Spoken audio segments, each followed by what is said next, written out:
some things that money cannot buy, which is divine help.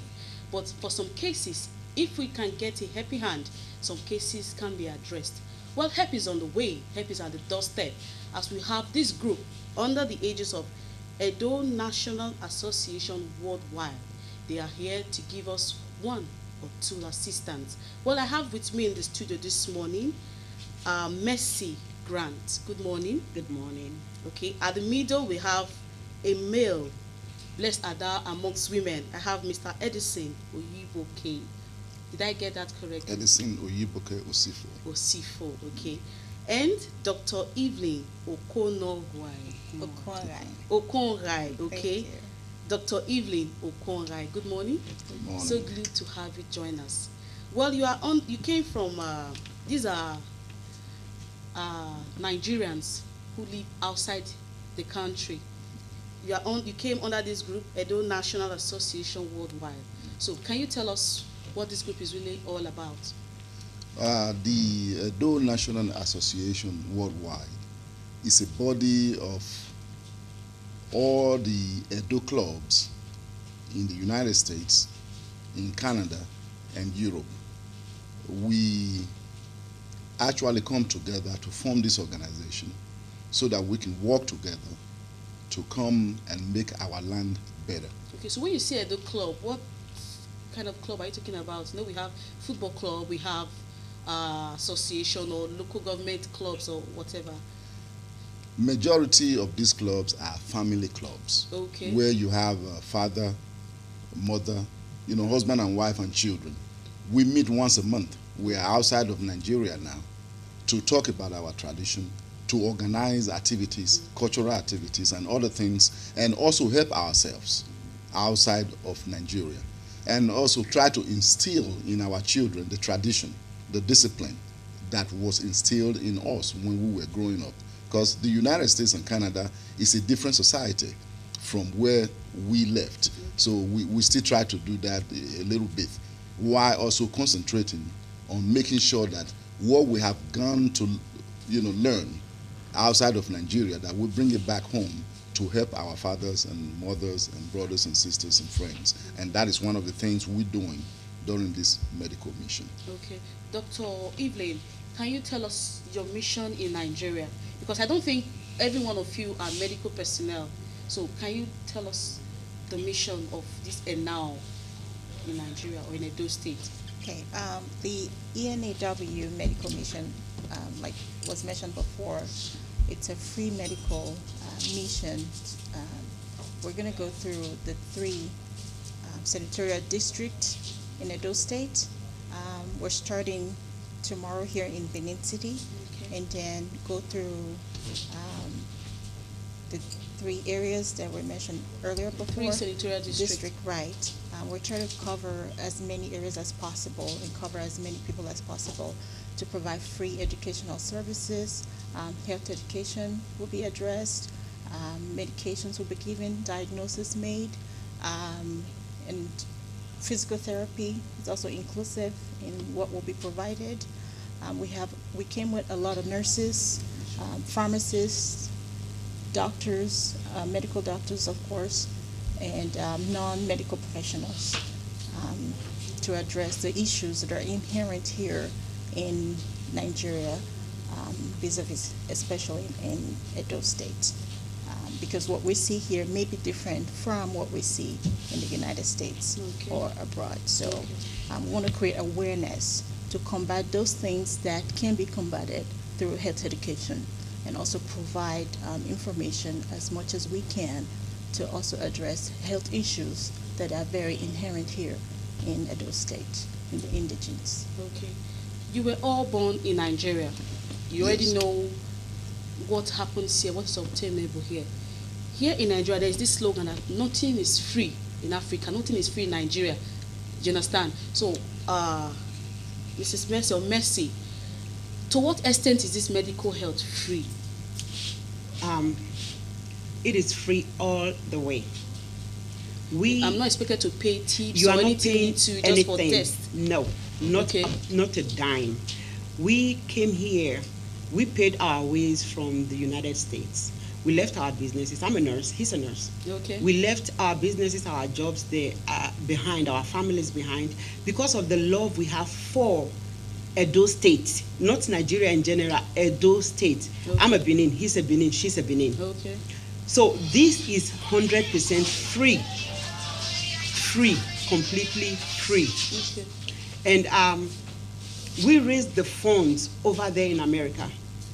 And I know this will go, this tape is going to go back to our donors back there. And we just want to say this is, we want to let you guys know it is 100% free. That's why even in the flyer, it is free. The medication, our time, the nurses, none of us are getting paid. The doctors are not getting paid. We are giving this back. So nobody pays at least 2 as 100 naira just for test or Not for even 1 paracetamol? naira. Okay. We have our medications. We have everything that we are giving out. We are giving. It is 100% free. Free. If anybody gets charged, I dare you to challenge this organization because it is 100% free. We are not getting money back and we are not taking anything from anybody. We got donors back in America. People send us, they raise funds for us. We did all kind of things to raise funds to let even those that cannot come, at least let their money feel the impact of them not being here. Okay. It is free. Okay, Mr. Edison, you may not have been in Nigeria, the three of you and other members of this NGO may not have been in Nigeria for quite some time, but it's no news to you that we are undergoing recession. People are hungry, so why free medical health? Why don't you look for, why not food? Or how you can give people tips of food, what they can eat, so that they can be happy. So why free medical health? Why did you decide to concentrate on health when we actually want food? We want food. I know health is important, but we are going through a recessive economy. Maybe if you had brought money, people would have valued it more. So why free medical health? If you look at what we are doing, yes, of course, even those that are belly full, those that have eaten and 100% they are satisfied, you still get sick. Okay. You look at Benin City, for example, now there's dust everywhere. We are covering a range of areas, problems, even up to erectile dysfunction with men. You can eat all the food you have in the world, and if you can't satisfy your wife, or you can't have an intimate relationship with your wife, it's a bigger problem than food. Okay. So we can actually tackle all the problems. We're working with the government in terms of employment. That is an area we're going to go into later on.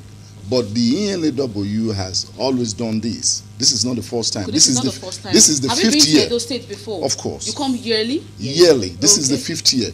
But this is the time now where we are actually expanding this to reach all the areas in Edo State. Okay, senatorial districts. We are actually visiting 9 locations Okay. in the 3 senatorial districts, starting today with the palaces of the Olia and Oswan, and tomorrow we will be in Uga and Ewonwan.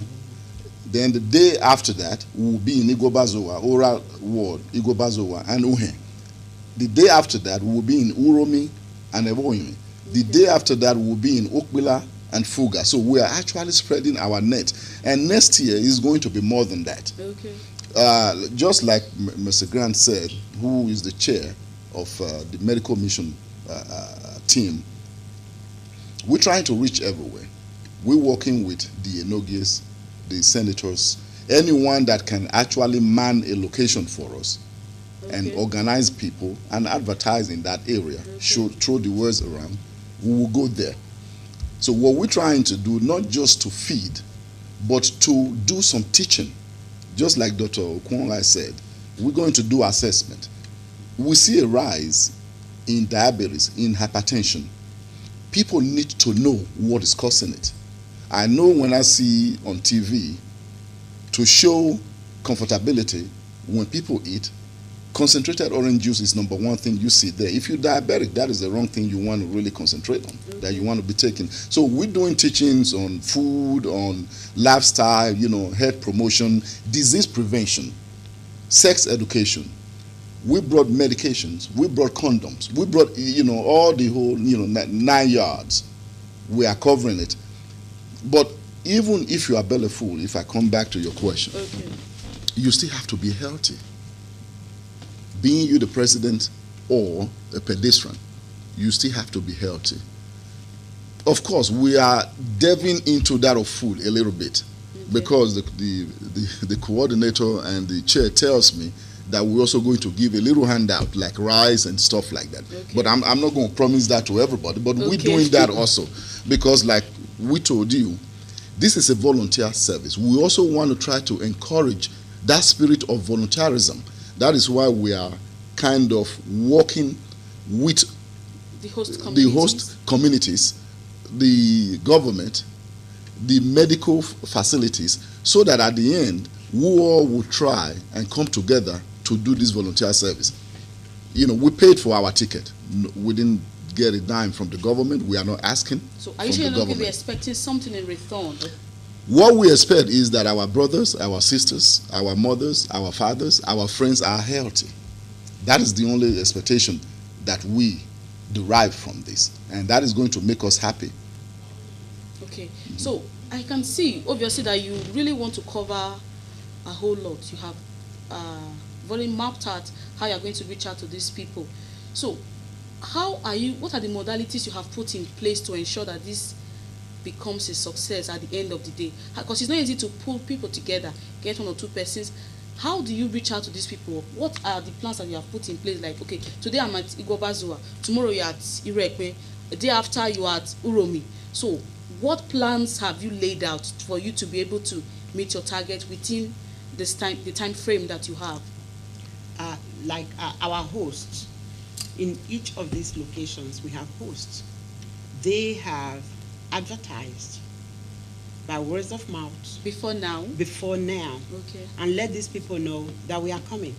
Like one of our presidents that came here with us, he have been advertising to his community since 2 months ago, letting them know tomorrow these people are coming from America. They're coming here for a free treatment. And another area also, if I may digress, that we are getting into that is kind of new to us is the wound care area. Our social life here is very hostile to any kind of deformities that you have. If you have a wound, you will be named after that wound. People always cover it up, and this wound will get infected. And before you know it is, let me use one herbal medication or the other. Meanwhile, a simple cure, simple thing can take care of this wound, and you still live a productive life.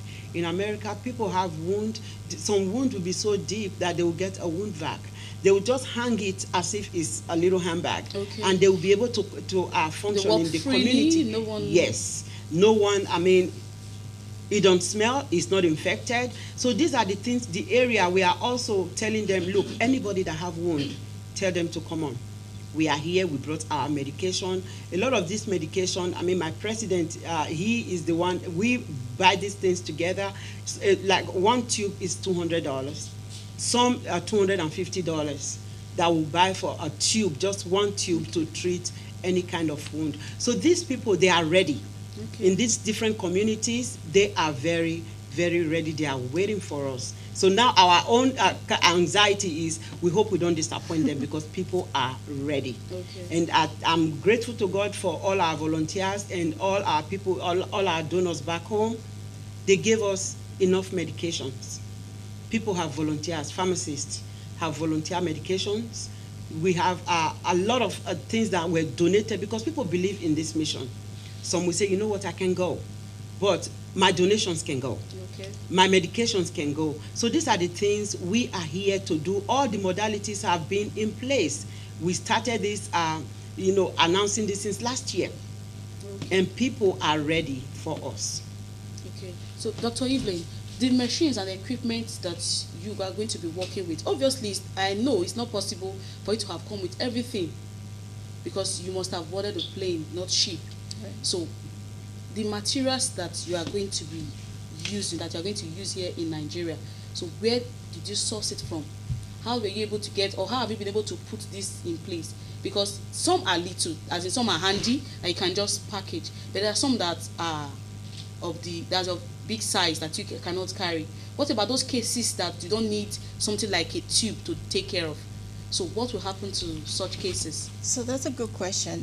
When it comes to continuum of care, Okay. we have some medical doctors here on ground that are here, that practice here in Nigeria, Okay. that we've already liaised with. So those patients that need a referral or continuous treatment will be referred to the doctors here in Benin or Edo State to continue with. So who takes care of the bills? Because when you are not in Nigeria anymore, what if the doctors begin to charge them for, okay, since you have a wound, you have to, okay, you're not paying anything, it's free, but you have to pay for dressing. So what have you done as regarding that? Because all these cases will not be cured in one day. Right. Some will need continuous treatment. Right. And you have to go back to the States. So what have you done, or what have you put in place to ensure continuity of this? Okay, so I would let my president Okay, answer speak that, on that, because okay. he has more light to throw on that Okay. area. So You see, medical mission, actually, what we do is to come and examine and diagnose, and then advise you on a way forward. A good example is if we take your blood pressure right now, and it's high, okay. but you never knew that you have high blood pressure, and the doctor examines you and will give you the teaching and probably give you medication for a month to take. Now, your responsibility is to now continue monitoring your blood pressure, making sure that you are taking your medication, and making sure that you do a follow-up visit with the doctor locally. If at the end we have enough in our pockets, we can say, Mama or Papa, we are giving you 100 naira for you to take transportation to go meet your doctor. That is if we have. Okay. But otherwise, we are concentrating on identifying problems that people have and giving them a solution to it, and then helping them with maybe medication temporarily. Okay. Those